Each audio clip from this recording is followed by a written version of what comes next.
Smoke तदारुक case की Lahore high court में समाअत हुई। अदालत का शहर में दरख्तों की कटाई पर सख्त इजहार बरहमी। पीएचए अफसरान के खिलाफ मुकदमा दर्ज करने का इंदिया। अदालत ने मुताल्लिका पीएचए अफसरान को पीर को तलब कर लिया। जिम्मेदार अफसरान को अदालत से ही गिरफ्तार कर लिया जाएगा।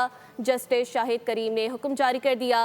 सारे शहर में लाइटें लगाकर पैसे का ज़िया किया जा रहा है। जस्टिस शाहिद के रिमार्क्स कहा कि क्या हुकूमत के पास रेस्टोरेंट का काम ही रह गया है, ये कहना है जस्टिस शाहिद करीम का। मजीद क्या तफसीलात हैं नुमाइंदा बोलियों अब्दुर्रहमान से जान लेते हैं। जी बताइएगा।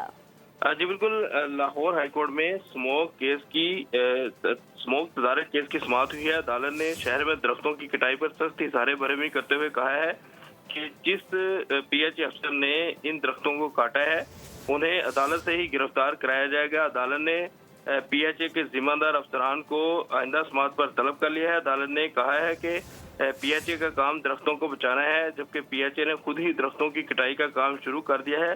फ्लोटिंग रेस्टोरेंट्स की बजाय लाइब्रेरियां बननी चाहिए। क्या हुकूमत के पास रेस्टोरेंट्स का काम ही रह गया है?